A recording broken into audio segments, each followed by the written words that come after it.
This is episode 46 of the Steady Trade podcast with your hosts, Tim Bowen. Once you get that consistency, is now you're adding the winners. And Steven Johnson. How did you manage to size up from the small trades to the bigger trades, and how did you handle that was something that struck me. Today we give you part 2 of the Tim Grittani interview, but first, let's dip once again into the listener mailbag. Today's question from Lily: how can I start trading with only $100 in my account? We have Lily from down under. How you doing, Lily? Right of the shrimp on the bobby. That's such bad. Top of the morning? No, that's Irish. What the fuck? Anyway, if Lily from down under, which is if you do a handstand, it's where you'd be. If you were to start an account with only $100, how would you set up your scanner? How do you set up your scanner? And what graph trends would you look for? What would you say, Tim? Ooh, tough question. This is a tough question, Lily. I appreciate the question, but wow. You could screen for really high volume sub-penny stocks, but I don't think that is a sustainable strategy. What I would say is if you're starting an account with $100, you should be paper trading and you should be saving your money. You're really going to put yourself in a tough spot with a $100 account. Now, $1,000, couple $1,000 account, different. But if you're at 100 right now, I say you work hard at your job, sell some stuff. If you got a motorcycle you don't drive or a boomerang you don't use, maybe sell those and build up your trading account, because it's going to be tough with $100. Just being honest. I think the real question and the more important question for Lily is not how do I start the account with $100, but more if I go long and the stock goes up, do I win or lose because I'm upside down? I get it. Hey there, Steady Trade listeners. Want to know how guys like Tim Grittani and Tim Bowen followed in the footsteps of Tim Sykes, earning financial security and beyond by day trading penny stocks? Do you want to see if you have what it takes, even if your name isn't Tim? Then why not check out the Timothy Sykes Trading Challenge, where you can be personally mentored by these guys and other successful traders. If you're interested and if you have what it takes, go to timothysykes.com and let them know that you want to work directly with Tim Sykes today. One of the important things is he says he went from kind of 3K to 100K. But I mean, and that's crazy. He was going from making 1,500 and 5,000 to all of a sudden making 100K in a trade. But I mean, how did you manage to size up from the small trades to the bigger trades, and how did you handle that was something that struck me. Well, I think the biggest key was size, and this is something that's so often overlooked, is once you get to the point where you're trading size, more than 100 shares or 500 shares or 1,000 shares, you then need to start looking to scale into trades. It's an evolution as a trader. A lot of you guys that are listening are probably used to saying, okay, I got a $1,000 account, I got a $2,000 account, I'm all in, I'm all out. And especially under the PDT, you kind of get trained to trade that way. But the biggest thing you need to do once you get that consistency is now you're adding the winners. You're scaling in. So you start out with 1,000 shares. Say you short at 16, the stock breaks 1550. You add another 1,000 shares. You're adding to that winner. Or if you're buying, you buy that breakout. Maybe you start with 1,000 shares. It breaks another key level. You're adding size to a winner. That is how you scale in, and that's how you get those bigger wins. But you can't get there until you're consistent. Don't even think about scaling into a trade until you're consistent. So one thing I have done all kinds of blog posts and videos on all of those losses, but one thing I don't think I talk about enough with that is like there was literally like a 12-month period of time. Like I'd like pull this up on Profitly, and like I think it was like I can't remember the month now, but I was like I could take a 12-month chunk of time, and I was break even. Right. Like so for basically 12 months, I made no money. And at this point, you know, how far into my career am I? Like at that point, I was already considered one of the more successful traders. Sure. This is 12 months of struggles. Like that's a year. So, I mean, you're always adapting, you're always learning, and you Right. can't get comfortable. Like you've got to just always keep the good habits and keep on pushing forward, I guess. Yep. If you're not growing, you're dying. Yeah. So I totally agree. And what I always say, you know, and as Tim mentioned, and that was one of my main questions I want to ask is, you know, I couldn't do it, but I think it can still be done to turn 1,500 into 6 million. I look at what Roland Wolf accomplished. I mean, if I remember back, 4,000 to 400,000 in like, don't quote me on this, like 4 or 5 months. It can be done, but what I always want to talk about, why we call it the Steady Trade podcast, is have realistic expectations. Be inspired by Tim, be inspired by Ducks, be inspired by Rowan, but don't hold yourself to that standard, because that's a tough standard to hold yourself up to. Concentrate on tracking your trades, concentrate on getting better, and concentrate on just making profitable trades. It's cool to see somebody post 100 grand and you want that 100 grand. Trust me, I do too. But your goal as a new trader is green trades. When you see green, you take those trades, because that's how you build your account and you stay in the game. Yeah, on that topic, one thing that I kind of struggled with early in my career, and at this point, you know, I'm a successful trader, I'm in my growth phase, like I'm finally feeling like I kind of made it, but I'd be seeing these profit and losses of other traders on Twitter, or like, you know, the guys making their watch lists, and whose watch lists I'm reading every night, and their numbers dwarf mine. Yeah. And I'm feeling like an incredible amount of envy towards that. like it's just noise though. Like you gotta block that out and focus on your own process, because that stuff gets toxic, and that's that's kind of like what mentally sets you up for that next mistake, because you're like, okay, like great, my account's growing, but I didn't make $3 grand today like this guy did. And then next thing you know, you're in this bigger position size than you normally play the next day. You're kind of forcing something because you want to make something happen, and right. you want to be that good, and you're just not ready yet.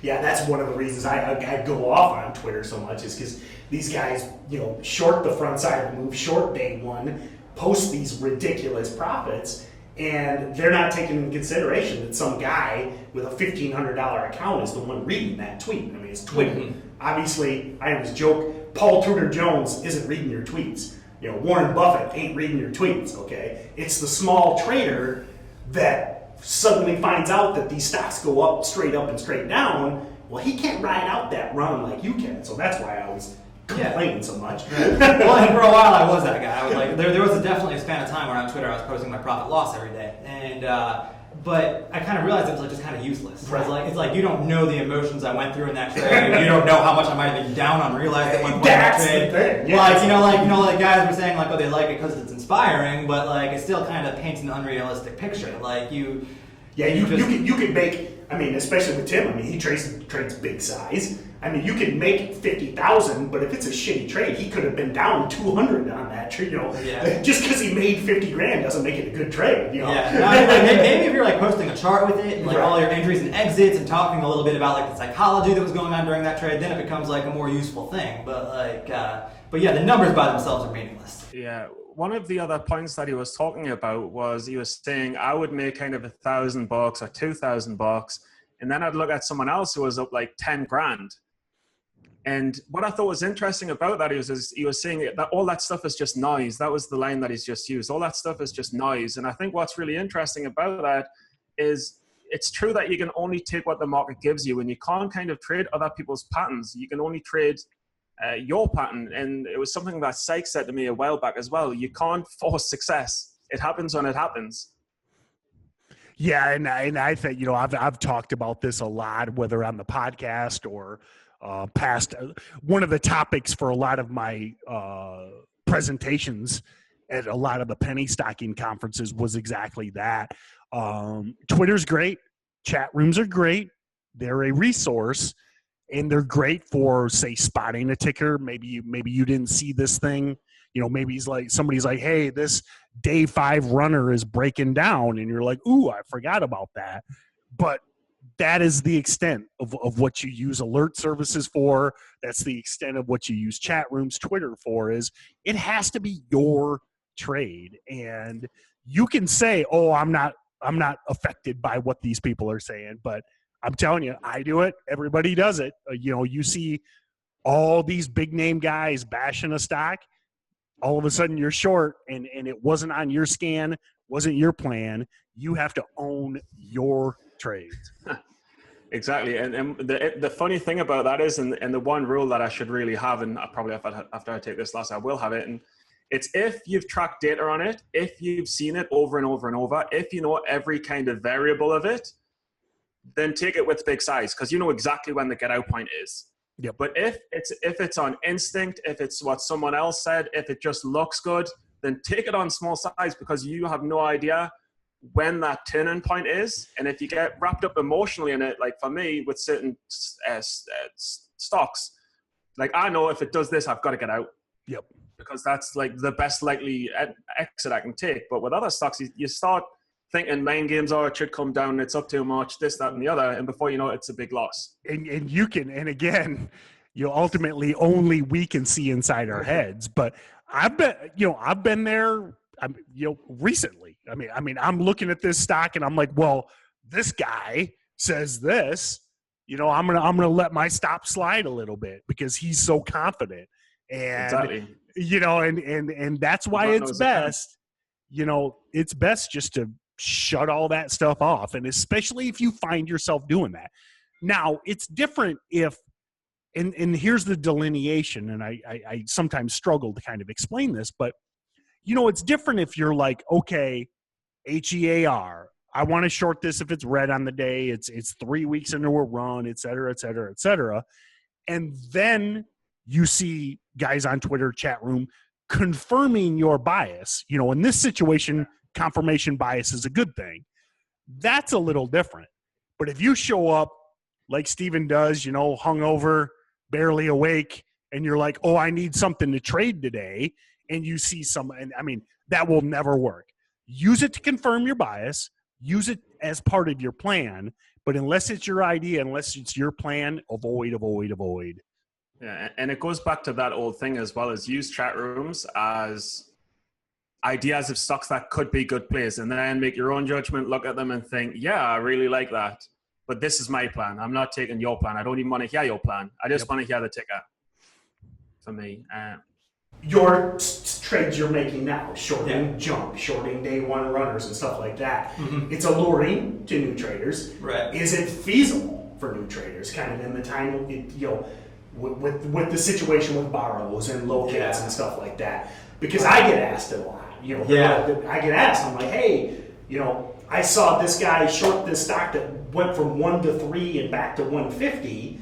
But I always say, yeah, but can your broker get the borrow? Could you have gotten? I definitely want to say that, even now, being fully established, having all the brokers I think that are the best for locates, there are still at least a third of the time I can't get a locate. Yeah. And for small accounts, and how many brokerage accounts do you have? And 5, 6. Yes, there you go. And most of the brokers I get the locates at are 30K minimums. Yeah. I think about it a lot. If I started again with $2,000 tomorrow, what would I do? And I don't even know what the option would be for shorting. SureTrader, I haven't used them in 3 or 4 years. I hear all kinds of awful shit about them. I know that they cause a lot of people frustration. I don't know if I'd just be forced into that, because every now and then I'll hear someone say oh, SureTrader has a borrow on this, and I'll be kind of surprised. Right. So but at the same time I don't want to recommend them because I have no idea what's going on over there. But yeah, that's one thing to keep in consideration. What Tim said there. He's got 5 accounts. All of them, or the majority of them, have 30,000 minimums.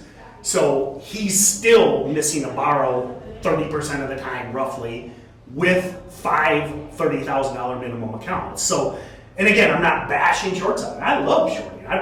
It's a definite problem. Exactly. As a small guy. As I kind of learned last year, last year I tried to get more patient with my shorts and carry them overnight, and then you're dealing with all kinds of extra charges. Yep. Like the locate fees for overnight, the interest you pay, that stuff can add up if you're not really careful about making sure you're shorting the most volatile, best stuff that will more than cover those fees. Right.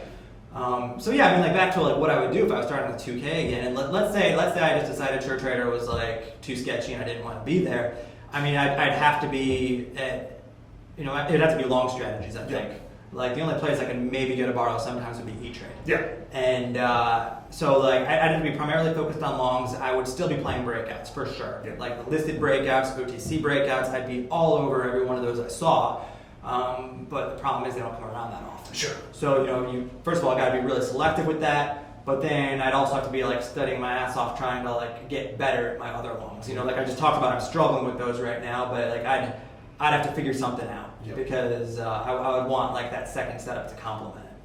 So now we get into the corny questions. Yeah. So yeah. what are your goals? What do you? I mean, I always say, I joke. I think with the way healthcare is, I think with the way genomics are going, I mean, I plan on living to be 125. That's my minimum. Yeah.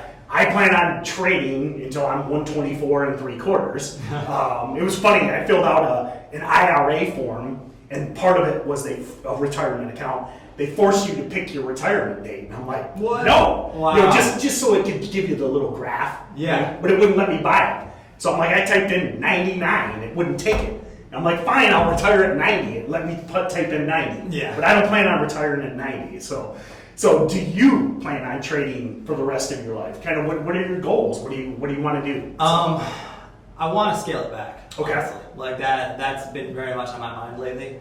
Because I'm very like black and white when it comes to it. Like I'm either in or I'm out. You know what I mean? Like I'm either taking the day off or I'm like in front of it all day. Right. And when I try to do anything in between, I just kind of feel like I'm sloppy or I lose something from it, and I don't like trading like that. But I need to get better at that because you burn out. It's unhealthy. Like I mean, I had 2 of the best months of my career at the end of last year, and then like I had to get away from it for a couple of months because I was like I just feel so fried. Right. So I'd love to find a way to do it a little more part time. Okay. Just because I don't want to feel like I'm a slave to it for the rest of my life. Like there's got to be that in between because on one hand it's like an awesome fun challenge, right? But you don't want it to suck up like 3/4 of your day every day. So do you have like other business interests or what do you? What would you do if you weren't trading? So if I wasn't trading at all, I don't really know. Like, okay. I've been getting back to trying to do like self-education on a variety of other topics lately. Like I've been reading about like renewable energy stuff, Okay. Trying to study like physics a bit, engineering a bit. Now I'm looking into coding a little bit. Like I'm just kind of bouncing all over the place, kind of trying to see like what speaks to me. See, I think that's a great point too. I call it the growth mindset. And when we talked about that earlier, notice how Tim has made $6 million in trading, but yet he's still trying to learn other shit. I mean, I'm the same way. I got way too many hobbies. Read books like crazy. I mean, have that growth mindset because that will translate to trading. You have to be naturally curious. You have to want to get better because if you're complacent, man, the market will probably turn you into mulch or something. So. Right. Yes, I mean, like I want to like figure out more passive income streams too. Like I've got like a rental house right now. Like maybe a few more rentals would be good, but like branching out in that direction a little bit, just finding a few more passive income streams to like really take the pressure off would be nice. But yeah, aside from that, like I don't know, just like kind of just find the next challenge, find the next project to work on, cool. And kind of let trading get in the back seat a little bit, like where I'm not quite as focused on it, but like I'm still there for the best stuff. Right. Yeah. So what would you, Tim Grittani of today, how old are you? 31? 29. 29. All right, I was trying to make you older. So he's younger. He's younger than me too. He's 15 years younger than me. I can't win with this guy. But what would you tell your 23-year-old self if you could? Go back to that first penny stocking conference. Bright-eyed Tim Grittani. Welcome to the world of trading in Las Vegas. What would you tell him? Oh boy. About trading specifically? Anything. About life trading? Yeah, anything. What would you tell him? I mean, trading wise, I would definitely just say like, stay curious about new setups and new things, like, because if I hadn't at that time, when promoters died, I probably would have died with it. So like that just constant growth so important. I would have probably just kind of micromanaged myself and been like, don't slack off. Right.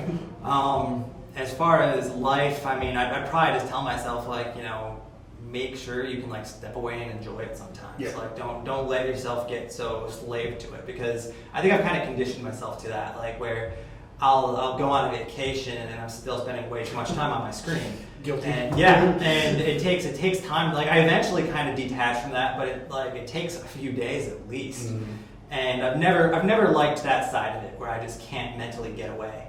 So I think early on, especially, I try to tell myself like, you know, just give yourself a chance to relax sometimes. Right. Yeah. The beauty of the markets is there's always something interesting. There's always a new play. There's always something going on. But it is for sure a double-edged sword. I mean, there's days. I mean, I have a standing desk, but there's days it's like I haven't left this 2-foot circle in like 6 hours, and might not even be a trade. Like, why am I sitting here waiting for something to happen? Right. So that detachment is for sure important. Yeah, I think the most successfully I've ever detached was the first time we went to Puerto Rico on vacation, and we were there for like a month.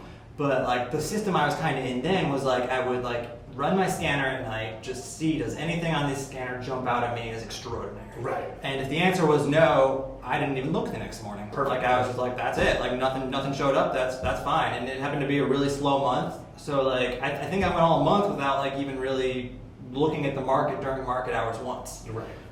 And you know, I think I'd like to find something kind of like that again. Get myself into a habit along those lines where that way I'm only showing up for the best things. I'm not wasting time, you know, sitting doing nothing for 3 hours during the midday lull. Yeah, I think it's, I've always, and again, a lot of you listening probably see my bio. So I was always the part-time penny stock trader for years and years and years, and sold my business and got into full-time at that point. And one of the reasons I'm doing the podcast, one of the reasons I'm working with StocksToTrade is it's like, whoa, it's different, and you end up chained to that computer. And it's important, I think, to have some interest outside of that exactly like that, when you're like, hey, there's some, there's always a trade. There's always something to trade. But if you're like, man, there's just nothing fitting my niche, it's time to go do whatever, or work on my side hustle, work on my book or whatever it is, or, studying renewable energy, have that detachment and be willing to say to yourself, these are my parameters, these don't fit, I'm doing something else. Yeah, and I'm sure you've talked about this before, but another thing that like really helps outside of market hours is exercise. Oh yeah. Like I haven't been able to do much of that lately, like with the living on the road lifestyle. But like when I lived in Colorado, I loved the groove I was in. Like where I'm trading during the day, and then I'm in a softball league, I'm in a basketball league. I've almost always got a rec sport to do, like a couple days a week, and then I'm also going to the gym. So like. And that was also, like, I felt like I was trading my best almost. Like, because that was when I was, like, kind of rebuilding myself from the 12-month period of, like... That's when your arms were a lot bigger, too. Yeah, that's right. I was huge back then. Now I'm a twig again.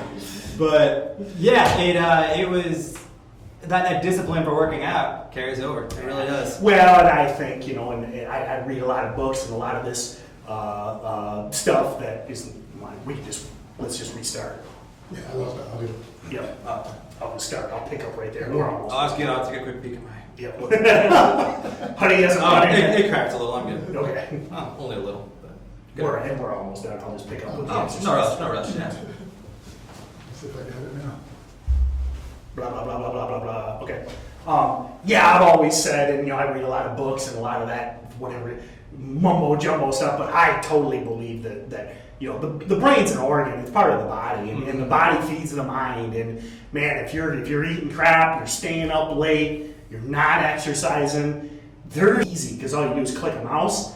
But man, you're burning calories. I mean, there's days at 4:05, it's freaking nap time, man, and that's you're burning energy, and the only way to have that energy is to take care of yourself, and I think that's huge, and the discipline aspect of it. Yeah. And if you're lazy in life, you'll probably be lazy in your trading. Yeah. So, well, Tim, thank you. It's been good stuff. Thank you for having me. So, as always, make sure to submit your questions below in the comments on YouTube, wherever you're seeing this. Put them on iTunes if you get it there. We'll for sure have Tim back again, so we would love to have your questions. Hit them with us, and thanks again, Tim. Thanks for coming on, man. So.